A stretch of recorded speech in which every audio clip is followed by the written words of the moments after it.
Hello and welcome to Gangs All Here. My name is Ryan Sampson, the producer and host of this show. He is Brian Costello, Jets beat writer for the New York Post. On today's show, we're going to preview the Week 4 matchup, Jets versus Broncos, this Sunday. We're going to talk about what happened last week, Rodgers going off against the Patriots. We'll discuss some of Rodgers' comments about team success. We'll preview how these matchups are going to favor for the Jets or maybe not favor for the Jets. And we're going to do all that here on Gangs All Here on the New York Post Sports YouTube channel. If you stick around and watch. Coz, before I get to anything else, how you doing, man? Better than you, Ryan. I don't have to take the train to work. I just had to walk downstairs today. Nice. Yeah, rub it in, man. I'm wearing my Jets green today, Coz. I'm pumped up. I'm ready to go. I'm telling you, you were the one that said if this Jets team is who they think they are, they should go out and destroy the Patriots. And sure enough, they went out and dominated the Patriots all last Thursday night. You were there. Can you just give me, and let's kick this all off, what was your take from watching what you saw last Thursday night? I think went about as well as you could hope if you're the Jets or a Jets fan. I mean, it was, it wasn't like prolific. Like it's funny because I see some people commenting like, "Oh, it was just the Patriots," right? Like that's kind of I've seen that nationally. And the Patriots I do not think are a good team, but the Jets were just in control from start to finish, and that doesn't happen very often around here. And I wrote a column the other day about how fans are giddy. And like, I think if you haven't been around for the last 10, 12, 13 years, like you might not get it. But like, if they got to 2nd and 17 in recent years, it's like, all right, this drive's over. Like, there's no way they're getting 17 yards in the next two pieces. And Rodgers, boom, gets it. Like, they're the number one team in third down conversions right now, which is absurd. Like I wrote this, everyone talks about teams running downhill. For a long time, it feels like the Jets have been going uphill on offense. Like that's what it's looked like. And, Rodgers didn't throw 300 yards. He didn't throw 3 touchdowns. It wasn't like crazy numbers. It was just, he was in control of the game from start to finish. And, the term game manager has got this negative connotation to it now, as like maybe you're not a great quarterback, but like he is a game manager. And I don't mean that derogatory. I mean, he just controlled the game. He it just looked like he was never flustered. He just knew where to go with the ball. So he's a great quarterback, and you're seeing that. And yeah, I don't know if he can throw for 400 yards and 5 touchdowns, but I don't think the Jets need him to do that. I think the Jets are good with this, playing good defense, having a good running game, and then having him just, come up with plays when they need it. Yeah, I think you hit on a good point there about the game manager part, but not in a negative way. He just has such total control of this offense, and he knows where he wants to go every single play, to your point. And I think, guys, the third down conversion thing, it can't be overstated what you're No. saying there right now. This Jets team, and you've covered them for so long on how dysfunctional they've been on offense, and you've seen a lot of quarterbacks and a lot of bad quarterback play. It feels like we're, as Jets fans, wait, this is what real offense looks like? This is what a real quarterback looks like? That's all we've been just begging for. It just so happens we have a 4-time MVP, future Hall of Famer doing it right now, even if it's at 40 years old. But we're seeing finally elite quarterback play, I would say. I mean, I just, I don't know, Kaz. Like for me, it was so warm. It made my heart warm. It made me feel good. Like, wow, okay, maybe the Jets are on a path here of actually doing some damage in the NFL. Yeah, I mean, look, they're going to lose games, Ryan. Like they're not. They're still not. They're not like where they're. Oh my gosh, is this team going to run the table? They beat a bad Patriots team. They beat a Titans team that has a bad offense. So, but the way it's looked has been encouraging. And I said that it feels like Jets bizarro world right now because the Patriots coach was being asked the next day who your starting quarterback is, right? Think about how many times the Jets have come back from Foxborough and we've had to ask Saleh or Gase or Bowles, like, oh, are you going to stay with this guy as a quarterback or are you going to make a change? Like that, 2 years ago was kind of the turning point in the time of Zach Wilson in Foxborough, right? And so but it was Mayo answering the questions about quarterback there. And then, and I said this, 2 weeks ago in Tennessee, In the fourth quarter, it's 17-17, and you're like, okay, I don't feel like the Jets are going to screw this up. Are the Titans going to screw this up?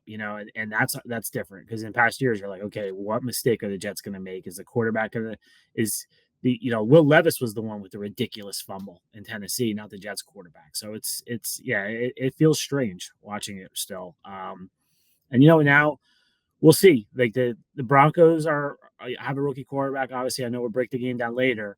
So this one shouldn't be as I think this is a tougher opponent than the Patriots, but it shouldn't be a real hard game. But then after that, they get the Vikings, they get the Bills, and they get the Steelers, and those teams are all right. I'm pretty sure they don't have a loss between them, right? The three of them. No, So they don't. we're gonna find out a lot in the next month about this team. Right. I think the last thing I'll say in this kickoff segment is for us as for me as fans and for you as watching as a beat writer, the progression there for this team. It seems like they've gotten better from week one, what we saw Monday night. Even the defense, look, I understand the Patriots offense is not world beaters, but offense is down as a whole in the NFL right now. But the Jets defense looked better. They, Yeah, even with the CJ Mosley injury, they were able to get pressure on the quarterback. They were able to stop the run. They held yeah, Stevenson in check, and ultimately Rodgers looked healthy. He looked like he was moving around. He yeah. was picking the defense. He was moving safeties, moving defenders. Everything looks like it's progressing in the way you would hope after the first 3 weeks. Like they're getting better on a track here. So I think Yeah, that's something that you should, if you're a Jets fan, be a little bit happy about as well. yeah, and like, look, the Patriots aren't a good team, but they ran the ball pretty well the first 2 weeks, and that was what we came out of San Francisco and oh my gosh, are the Jets going to get run over this season because of what the 49ers did to them, and they shut the run down against the Patriots. So I don't think you could take that away from them. That was really good. Really, the last 6 quarters, I thought the second half of Tennessee and the Patriots game, the defense has shown up and they've played a lot better than they did in those first 6 quarters. No, for sure. Let's talk about this offense though, and just really break down what happened there. For Rodgers and this offense, for you, Kaz, the first thing I got to ask for you is did they, even though they looked really well, they still left some points out in the field. I feel like on Yeah, last yeah, Thursday night there was the opportunity going into halftime. They go down the field, they don't. They missed that field goal. Felt like they had a momentum building there after they convert the big play to Conklin. It's like, all right, maybe they can go in and get another touchdown. But 24 points can't shake your head at it. But it still feels like there's that next step for this offense to take and get other guys involved. Even Garrett Wilson, who's not been a guy that's had that explosive game yet. This offense feels like it could still take that next step. What are you seeing right now, and what do you think this Jets offense is trying to do to take that next step? yeah. I think you hit on. I think Garrett is the piece, right? We all expect him to be kind of where him and Brees to the offense runs through them, and Garrett really hasn't had that big game yet. He had a touchdown against New England, but I think he only had 3 catches. Or no, he had more than that, 7 catches, but it was Yeah, it was 55 yards, right? he hit the under on the over under in Yeah, yeah. receiving So yards. it wasn't, he hasn't put up Garrett Wilson numbers yet, but like look, he's facing a string of cornerbacks here that's tough. He's got another one this week with Surtain. But they got to figure out a way to get it going. I asked Rodgers about that yesterday. And he said they got to move him around a little bit. I think you're going to see him more in the slot. You think you'll see him more in motion, just trying to get him open a little bit more. But yeah, look, I think the running game has more to go. That they had some nice runs, but it wasn't prolific. So I do think there's still another level of this offense. Mike Williams hasn't gotten going yet. He could be a big piece of this offense. So yeah, we haven't seen it. Um, the Denver defense is pretty good, so we'll see how they do against them. But I think they're efficient, Ryan, and Mhm. that's huge, right? They're not turning the ball over. Like we talked about, they're converting on third down. They're doing pretty well in the red zone right now. I think they're third in the NFL in red zone touchdowns. So, yes, it's not explosive right now, but it's been. I think that'll come. I don't know if they'll be explosive like consistently, but they're gonna have a game or two where they're putting up big numbers. I think in the near future, but right now you just have to be happy with how efficient they've been. Efficient and just trying to be consistent when how you're executing. The third down conversion rate is a really great point by you that they are the first in the NFL. As long as they can continue to move the ball downfield and the running game, I think you hit on a good point there too. Is And I wanted to ask you this. We're seeing Braylon Allen get more and more involved into this offensive game plan. The combination with Brees and Braylon, I know I'm being a fan here and a fanboy asking you this question. It feels like those two, because you have a really explosive guy like Brees who can easily take the ball and go 80 Yep. yards for a touchdown. Braylon is going to pound the rock and he's going to get the dirty yards that you need, but he can catch the ball as well. This combination they have with Brees and Braylon, can this be one of the best in the NFL for a combo of running backs? The NFL questions are tough, Ryan, because I am hyper focused on one team. Right. So I watch one team every week. And as a beat writer, you probably see more of the NFL than I do every week because last week I saw a lot because they played on Thursday, but typically if it's a Sunday, I'm covering the game and I catch bits and pieces of other games. So I would have to sit and I'd have to look at the numbers and see who the other combinations are out there. But this group has they have tremendous potential as a 1-2 punch. You've seen it already. That they Brees is a great all around back, and Braylon Allen is faster than you think, and he can run people over and he can catch the ball. So he's been a really nice addition to this offense.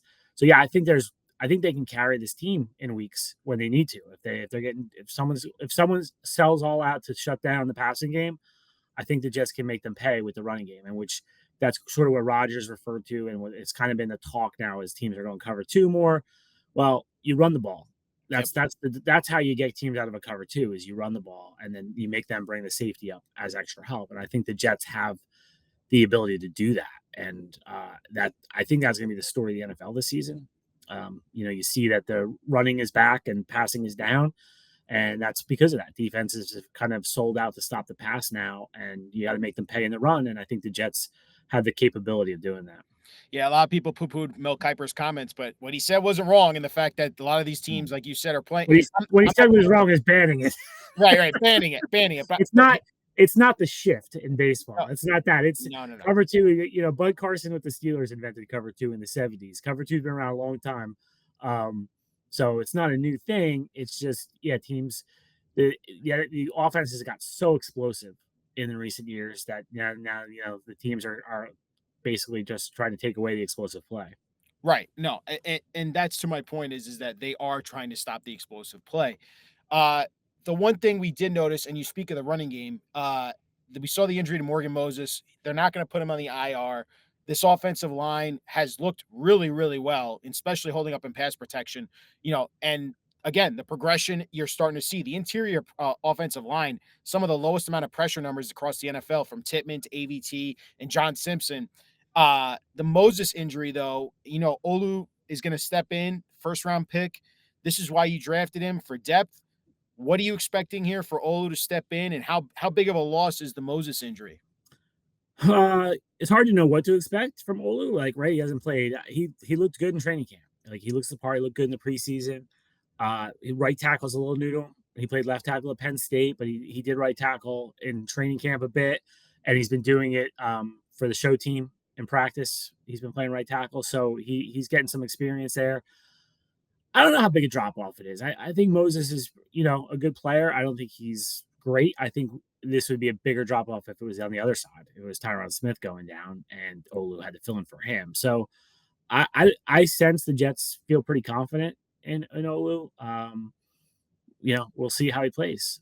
Now's the time to see. But I think if he can play like we saw in training camp and what I've heard from his teammates and coaches, I don't think this is a big drop off for the Jets. Yeah, we're very excited to see how he's going to play against this Broncos defense. Playing right tackle, naturally he was a left tackle for most of his, he played left tackle pretty much all college. So, him playing right tackle, that'll be interesting to see how he holds up in pass protection. And, you heard Rodgers make the comparison, even though he doesn't like making those comparisons. And I wanted to hear, I think we've talked about this actually. He's been compared to Brick. Brick's an all-time Jet right there, but I could see the personality, the build, all of that. Is that a good comp, I guess, for Olu right now? Yeah. I mean, look, I thought it when I saw him the first time.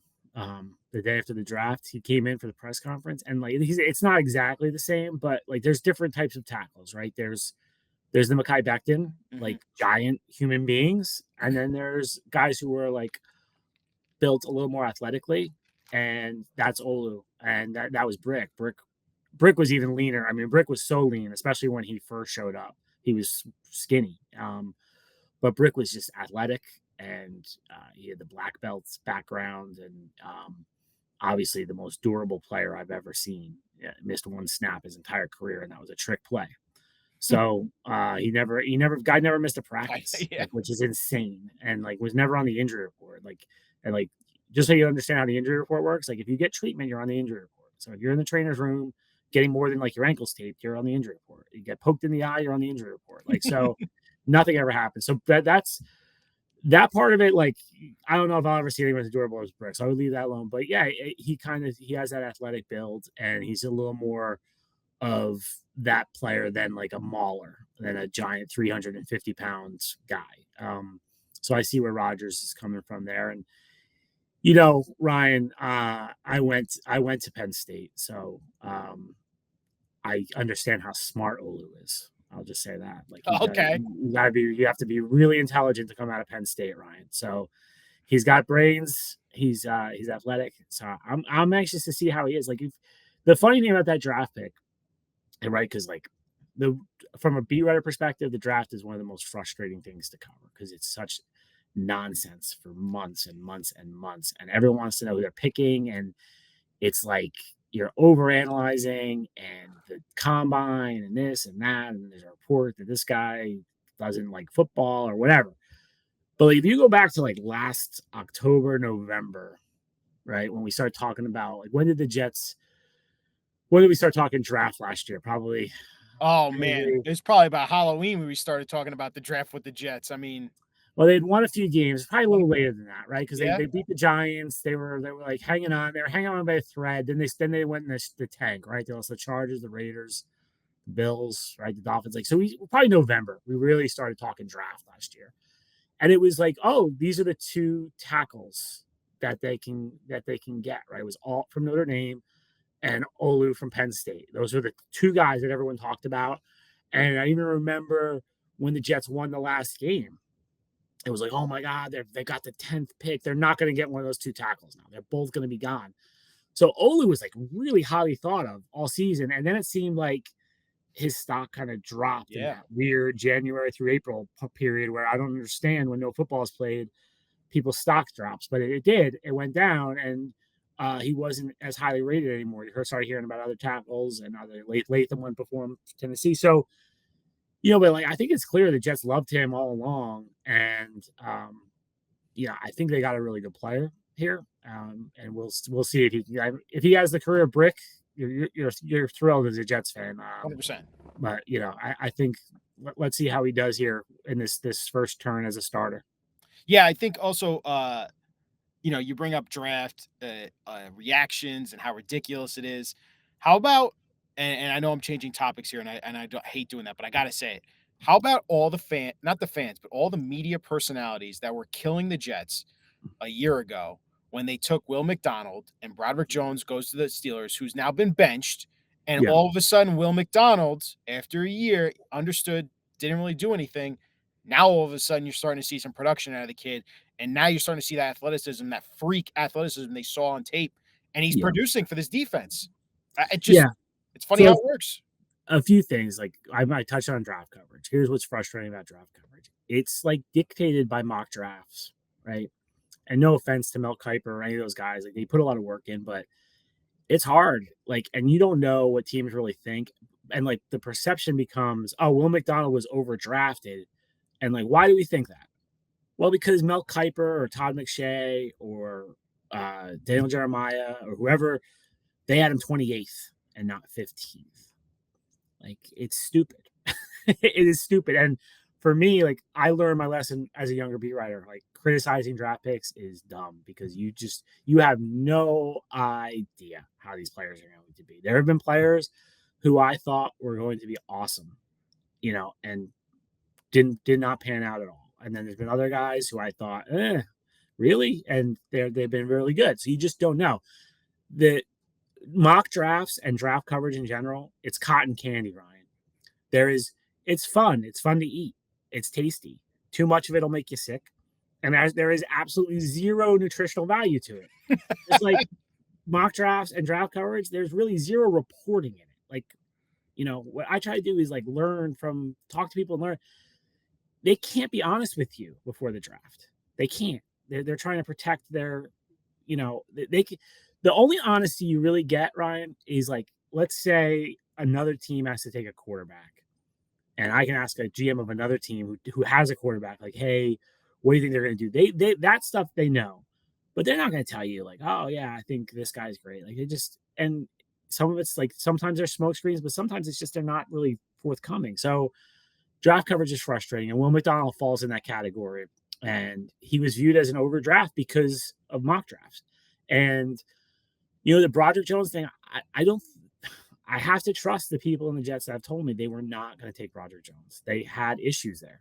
There were concerns that they had. They did not want. I mean, I know that was a great story. Like, oh, Belichick screwed them. We love that story, but it wasn't true. They were looking at Will, and they were looking at the tight end Mayer from Notre Dame. Right, those were the two guys that they were high on.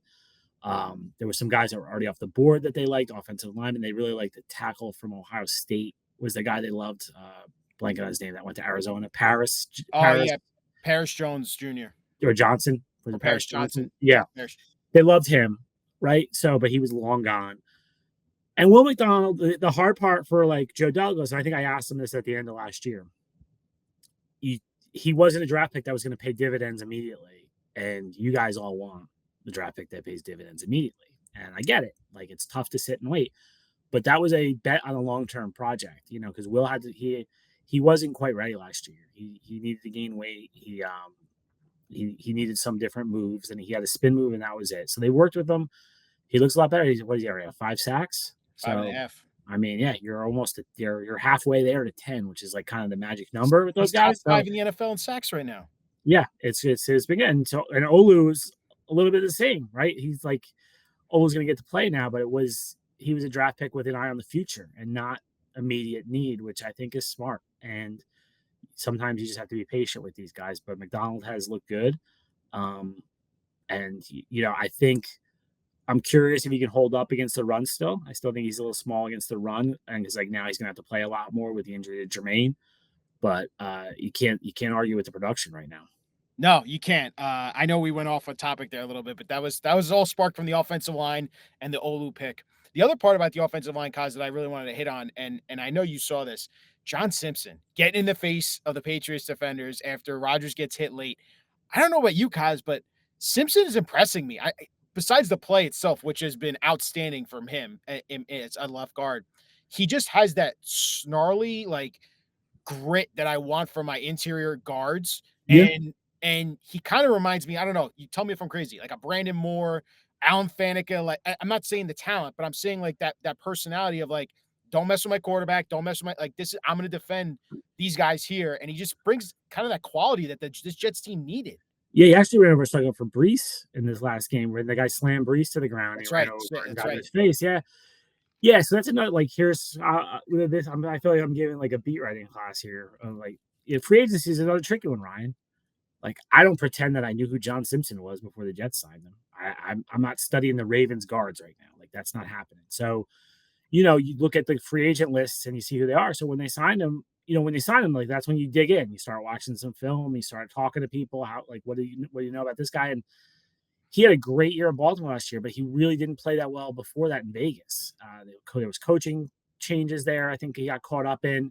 So he's a guy that, like, when you talk to people in training camp, they were so excited about him. And, you'd ask about like Tyron or Morgan Moses, who are kind of a little bit more known commodities. And even the players were like, I didn't know what to expect from this guy. And he's been great. Like, they love him. And yeah, I think he is a tone setter. I think he does have that kind of that mentality of toughness. Tyron, I think, is a little more quiet and not like that. So I think Simpson brings something to the line that they need. And yeah, you always like to see him when your offensive linemen stick up for the skill players. So I think he's played really well beyond that tone setting stuff. Like, he's blocked well. Yeah. And I think, too, it's good to get some Ravens DNA in that group, right? The Ravens have been a good running team for a long time, and bringing Moses and him in here, I think was a good move. Yeah, it really was, and you're seeing the dividends already pay off early. The other part about the offense, Kaz, that I wanted to hit on with you is Tyler Conklin. He has that big game against the Patriots. 6 targets, 5 receptions, 93 yards. Uh, I think we have talked about this repeatedly for the first couple weeks. Can we get Conklin involved? Can we see more of him? Because he came over from Minnesota and he made some spectacular catches, but he Yeah. just never got that usage. And you could blame it on the quarterback, you could blame it on the offensive coordinator, combination of dysfunction, all of that. But now you're seeing a little bit of like, okay, Conklin in the middle of the field, it feels like he could be that X factor in the middle between the numbers because you have the outside threats with Garrett, Mike, and Lazard, but Tyler, he had some openings in the middle of the field and he could make some mismatches, make some guys miss. He could be a real weapon for this offense. Yeah, and he put up good numbers last year, Ryan. He didn't score touchdowns. Like last year, he had 0 touchdowns. And there was a game against Denver last year where he was wide open in the middle. I mean, wide open in the middle of the end zone, and they didn't throw him the ball. Zach threw it underneath. So I think that's the next step with Tyler is can they get him involved in the red zone? And when's the last time the Jets had a tight end that they targeted in the red zone? Like that feels like that's like the football 101, right? Like you throw the tight end in the red zone. Jets don't do it. Like they haven't done it in a long time. So like, can they get him more involved down there and get him some touchdowns? Ruckert probably is the only one that has a tight end red zone target, right? That one against Tennessee. Yeah, the one he didn't go to the corner. Yes. Yeah. So yeah, I mean, I think Dustin Keller is the last Jets tight end that's was targeted in the red Him or zone. Safarian Jenkins, I always get that nightmare with a fumble against the Patriots, which was not a fumble. Yeah, so yeah, I agree with you, and I think teams are clearly trying to take Garrett away, and so the focus is kind of the outside. So can the Jets do some damage in the middle of the field? And I think that's where you're going to get Conklin involved. Yeah, no, for sure. I think he could really, really, really help Rodgers. Even like those big third down conversions. I think it was third and long or second and long. He was second and long. Second and long. Yeah. He's made some plays for them, which has been awesome. Yeah. To see. Coz, I want to go to Coz's call of the week. We heard Aaron Rodgers speak yesterday to you guys in the media. I could have taken the Reddit comments. We'll hit those maybe in a little bit, but I want to talk about Rodgers' comment on the team's success. I thought this was a really cool answer from Rodgers about how this team can start handling the wins because it is a lot of young guys who, let's face it, this Jets team has not win much football. Here's what Rodgers said yesterday to you guys. Is part of the growing process for a team is how they handle prosperity. Yeah. Now you got a little taste of that now. And yeah, just like I said, everybody's going to start, letting us a little bit. I go back to this quote a lot, but Mike McCarthy said our biggest struggle is going to be handling success back in 2006 in Green Bay. And there's a lot to that. I think, when it's easier when you kind of get kicked in the teeth to kind of come together. It's us against the world. It's us against the big bad media who's saying how bad we are. We can kind of come together. But can you still come together and have the same approach when everybody's kind of starting to sing your praises a little bit? I think that's the mark of a great team is can you handle the success part with the same focus, the same mentality, the same mindset, the same energy when you're starting to get on a little bit of a roll. So what'd you think of those comments, Coz? I thought they were awesome. Like he's really fun to talk to, Ryan. Like that was just really smart. And I think, you can say, it's only 2 wins, but people went nuts after this win because it was on prime time and it was talked about a lot. Like people are singing their praises, like you said. The people are going crazy about this. What the potential is, and the Jets can't get caught up in that. I do think it's easier to when you're the underdog and everyone's against you than when people are saying everything's great. Like it feels like there's nothing to fix, right? It could feel like that. The Jets know they have stuff to fix, but when you're hearing how great you are, it can feel like, okay, we're fine, nothing to worry about. So yeah, I'm curious how they handle it. Not so much now. I think we're still so early in the season, but if they're winning and we're getting late in the season, how do they handle it? Remember, there's a lot of guys on this team who were here 2 years ago when they were 7-4 and then lost 6 straight games to lose the season. They lost 6 games to lose the season. So that team did not handle success, right? I've seen it so many times where the team is like 5-5 or right in that area, and then they go in the tank in November and December. So I'm curious to see how this team plays then. If they have a winning record going into November, December, can they handle the prosperity then? Can they play when it becomes crunch time and make the changes that they need to make? Yeah, Rodgers has this sort of calmness to him, and you say like it's awesome to hear and speak to him and talk to him, but he even puts things in perspective to your point, and it's early. Like it's we still have so much football left over. We have three incredibly tough games coming up after this Broncos game, but the focus is the now. Like Broncos this week 4, and then you move on to the next week. And I'm interested to see how this team, not just the players, but the coaches as well, right? Like, Yeah, that's the big part. The coaches, I mean, this is coaching. yeah, Keeping your team focused, right? Like, I'll give my high school coach a shout out. My old high school coach, John Sonati, right? I remember we won a game in high school where we were upset a team that was like ranked in the state, and we had this great win. And we're all sitting in the lunchroom on Monday after the game. And he comes, he starts screaming at us in the lunchroom, and we're all feeling good. We just had this big win, and he was screaming how we sucked, and he watched the tape, and this was wrong, and that was wrong, and you know, I was like, oh my gosh. But like, eventually I'm like, oh, he was tricking us. Like we were good, but he was tricking us into thinking we weren't good. So we keep working. And so that's high school. That ain't gonna work in the NFL. But Robert Saleh does have to find ways to keep this team motivated, and not feeling themselves a little bit, right? Like to your point, there are not a lot of guys in this locker room who've had a lot of success. no, So, things are going to start coming their way. They're going to start hearing the praise. They're going to see ESPN and NFL Network and all this stuff. So, how they handle this, I think that'll be a story later in the season. Right now, like I'm looking at their schedule, Ryan. Like this, I know we've talked about the schedule since May, but holy crap! Like, we all focused on that first stretch, right? I was like, our kind of everyone's focus was the 3 games in 11 days. Oh my god, which is brutal for any athlete to go through, But now- especially but, like, football players. when they get past this week, right? This week is kind of a normal 1 o'clock game at home. You go to London. So they're flying to London next Thursday night. I believe they fly to London, practice Friday. They're there Saturday, game Sunday, fly back Sunday night, which isn't as bad as it sounds. It's actually easier than a West Coast trip. They'll be back Sunday night. They'll be back home. Then they got Buffalo on a Monday night. Turn around, go to Pittsburgh on a Sunday night. Turn around, go to Foxborough for a 1 o'clock Sunday game. Turn around Thursday night game against the Texans at home. Like that is a brutal stretch of football. Like that, other than the Patriots, those are all good teams. And you got three primetime games in there. I'm gonna give myself heart palpitations here thinking about deadline. And like 6 primetime games in the first 8 weeks, Coz. We talked about this. And you're going on the road for 3 of those games. One of them's in London. Teams have gotten London down to how to do it, but it's still hard on your body. Like you're still going over there, the time change and everything.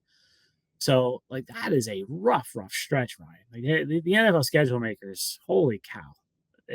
They knew what they were doing. They knew what they were doing. They and you see what the Jets team looks like all of a sudden, and it's like, yeah, all right, now we know why they're in prime time. And I think the Rodgers comments on success, it highlights them even more. This schedule is not easy, and it's not for the weary or the weak. Like Rodgers, I think, recognizes that and goes, we got some damn good football teams we're coming up here, but we got to focus on just 1 week at a time, take it there, and just keep building on success and build this thing from the ground up. Because we as Jets fans and you as beat writers, you've seen so much dysfunction. You've seen so much history of this team just finding a way to just tank the season, not be good, let it all like shower over them, and it just turns into a complete hot mess. If you could stay even keel and perform and get better every single week, who knows? Who knows what happens? Coz, I got to ask you about the Rodgers McAfee comments on Haason Reddick. What did you read into that? Because I thought that was interesting, to say the least, when he said that the comments about the dysfunction in the building from the player agent, that the Rodgers is running it, it's a mess. He says, well, that sounds like something from Haason Reddick's agent. Oh, former agent. What does that mean, Coz? Means he's a wise ass. That's all. He was just being a wise ass, right? Tory Dandy is still Haason Reddick's agent. Okay. I don't know who the source was for that story, The Athletic, but I'm gonna bet that was not Tory Dandy. Tory Dandy's a very well established agent, and I don't think he'd be saying that stuff. And I also, the sense I get from people is no one in the Jets is blaming the agent for this. Let's put it that way, right? This isn't the agent. An agent's not going to advise his player to lose this much money. Like, that's just not good agenting. So this is I think this is the player's call here.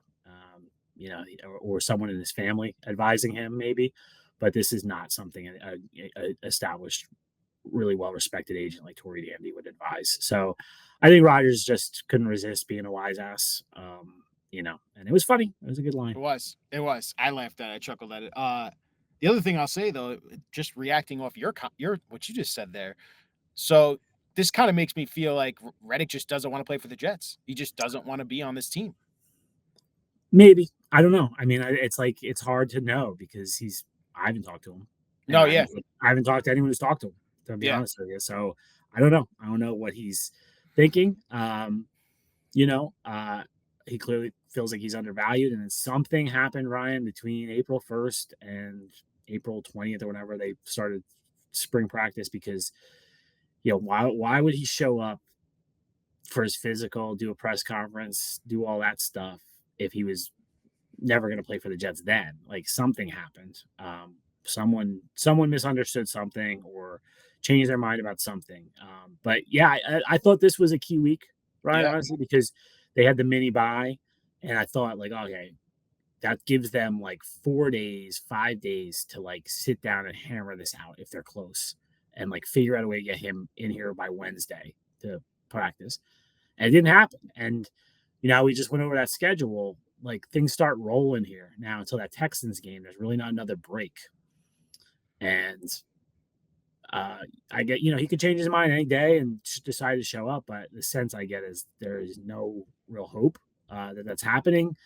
And I think everyone except for Joe Douglas and his staff have pretty much moved on in the Jets building. I don't get the sense that players are really thinking about this or coaches are thinking about this. Now, I'll take this in a different direction, Ryan. I'm not sure if we're going to go here. The piece that I feel like is sort of like an offshoot of this Reddick situation that does make people unhappy inside the Jets is JFM being in Denver this week, right? I really think people are unhappy that they traded JFM. And, not like they're kicking and screaming, but just like, why did we do that? And he was such a good player for them, underrated player. They just did dirty work, really good against the run. He had a sack last week I saw for Denver. You're going to see him this week. And it's a reminder of what you gave up for a guy who decided not to show up. And, to your point of maybe Reddick doesn't want to be a Jet. JFM loved being a Jet. He loved it. He loved this area. He embraced it. I know he was at the Marty Lions function last year. He really got involved in the community. We're returning to London next week, and probably my strongest memory of London in 2021 is JFM crying after he got the contract. Yeah. That was my Oprah moment. I asked him a question that made him cry in that like garden in England. But like, you could see how much the guy cared. And I think that was a mistake trading him. I really do. I think that I know he was getting paid a lot of money. I think there had to be some way you could have found a way to have him take a pay cut and stay here and help this team. So, I don't want to make the impression that this is like riling the Jets building up at all, but I just think there's a kind of a shake. Their guys are shaking their heads of like, well, did we really have to trade JFM? And that's going to be front and center this week. Yeah, no, it's a great storyline, Coz, going into this week. And, the way that played out timeline wise was the Reddick trade happened and then the JFM trade happened, like a week later? It was a little more than that, I think. But it was it was directly related. Once they made the trade for Reddick is when they gave permission to JFM's agent to seek a trade because they felt like they couldn't pay both of them. Yeah. Which I understand. JFM was slated to make a lot of money, but I think there had to be some kind of middle ground you could have found where you kept him. And obviously, we didn't know at the time how the Reddick situation was going to play out, and the way it's played out now makes the JFM move look worse for sure. Certainly something I'm sure I'm sure JFM's ready to go, and he wants to sack Rodgers. There's another ex-Jet on this team too, Ryan. Oh God, let me think. Think hard. Is it a special teamer on the Broncos? You can't think of the other guy I'm referring to? Oh, Zach Wilson. I mean, there you go, guys. I have forgotten Zach so much because of Aaron Rodgers and what I've seen. You guys forget, Coz. Aaron freaking Rodgers. That's all I'm going to keep saying all season long. Aaron freaking Rodgers, a 4-time MVP Hall of Fame, arguably one of the greatest quarterbacks ever, is now quarterback of the Jets. I went from Zach Wilson to the creme de la creme. You forget that real quick. You know what I mean? Yeah, I mean, you're not going to see him unless something freaky happens. He's the third quarterback. So let's get into this game. I know Zach will be a smaller highlight of this. He'll be playing as much as you, I think, in this game. Exactly. Zach will be a storyline. JFM will be a storyline. But the bigger storyline is let's preview this Broncos game. Yeah. 1:00 game. Finally get a Sunday 1:00 game besides the Titans game. Where the Jets are home. Jets fans are going to be pumped up after that Thursday night game.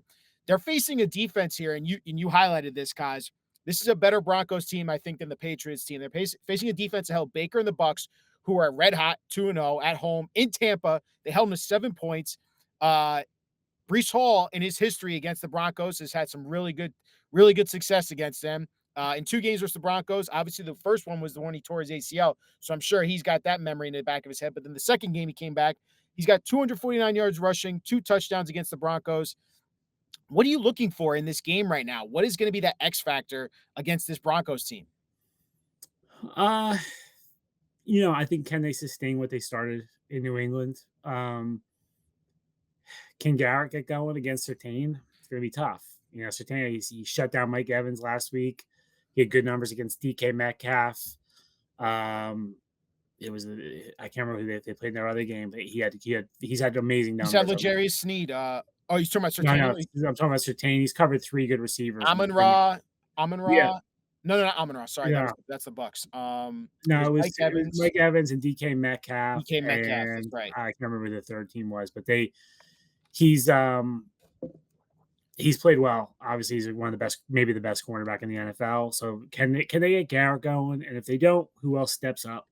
I think Breece. I don't know how much the past 2 years mean. 2 years ago, it was a different coaching staff.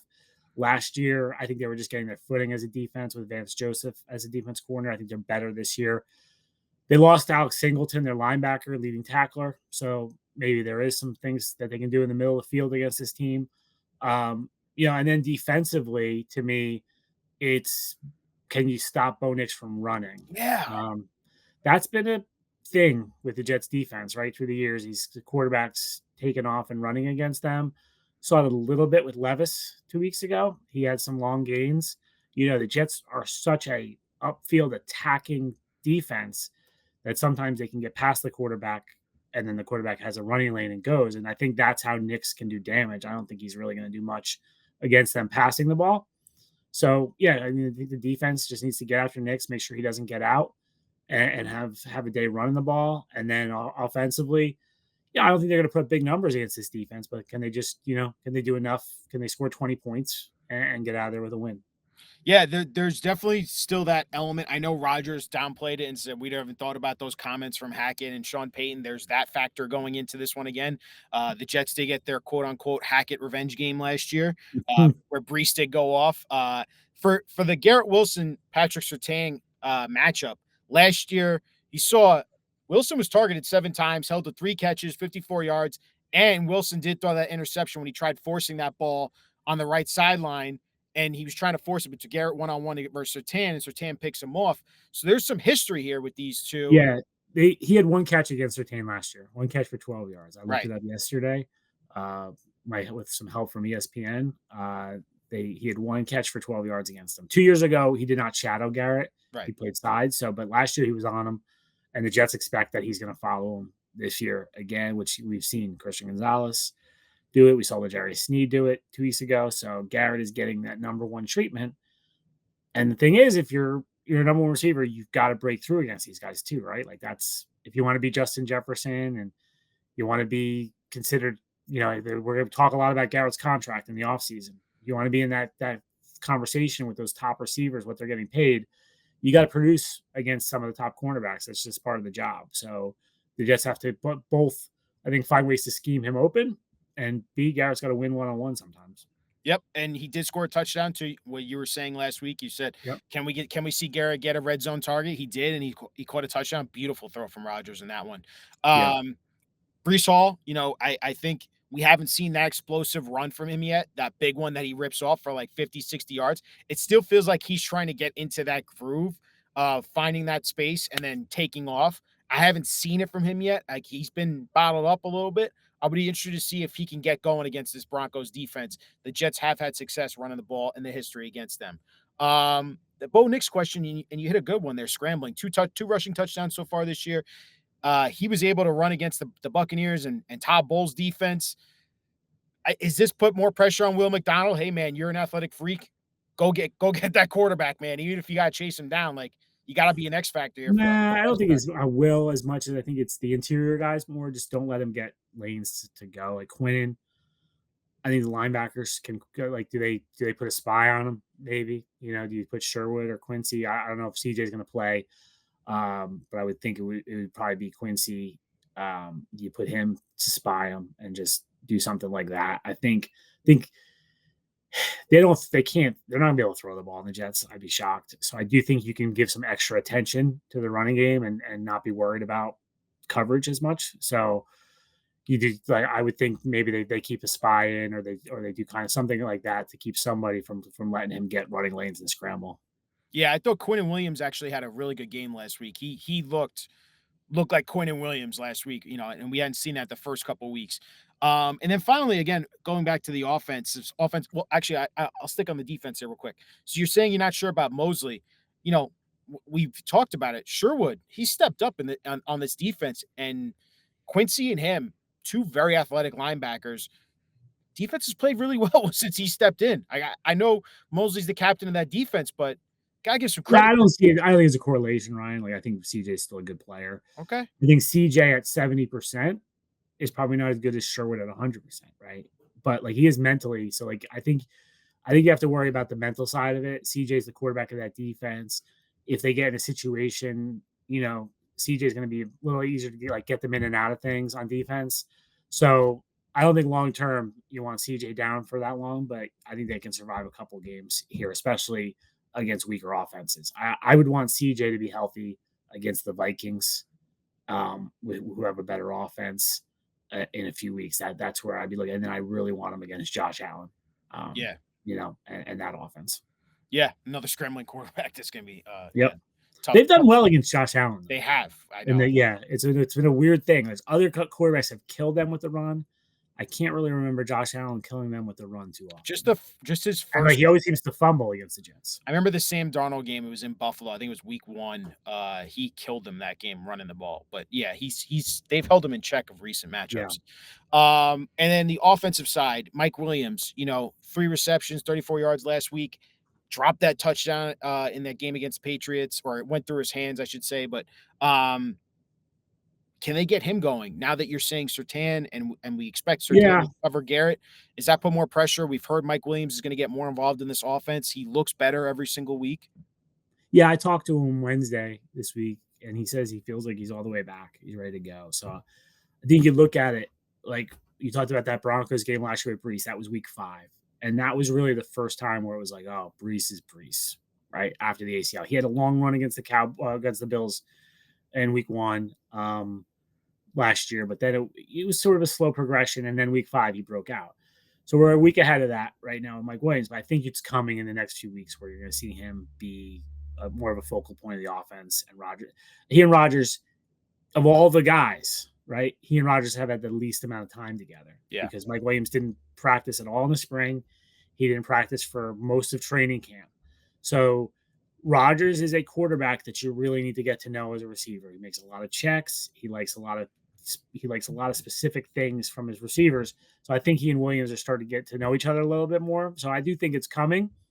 I'm not sure if it's this week, but I think it'll be at some point you're going to see a breakout game from Williams. Yeah, and it'd be interesting to see if Rodgers tries to get Lazard involved as well, considering he's had 3 touchdown catches. He always gets Lazard involved, right? Yeah, I guy. know. he's having a hell of a bounce back year after what could be arguably one of the worst seasons, first season in New York that I've seen in recent memory for Lazard, being a healthy scratch towards the end of the year, and now he's being a key contributor to this offense. And you can just chalk it up to Rodgers, which he did, but I talking to people, I think Lazard was humbled by last year. I think he went to work, and I think he's played a lot better this year. I think he's looked faster. He's played a lot better than he did last year, and obviously the quarterback is part of that. But I think Lazard deserves some credit too for going to work. 100%. Cause it's time for over-unders. We know the gamblers out there are always paying attention to these lines. And I want to start off with, speaking of Rodgers, his lines here against the Broncos this week, over-under 218 passing yards and 1.5 passing touchdowns. Does Mr. Rodgers go over both of those? I'll go over yards, under touchdowns. Ooh, Kaz is picking 1 passing touchdown for Rodgers, or possibly none. That would be bad. I'll go 1 passing touchdown. Okay. Let's talk about the other quarterback, and we've hit on this. The rush yards for Bo Nix, 22.5 rush yards. What do you got? That seems low to me. Over.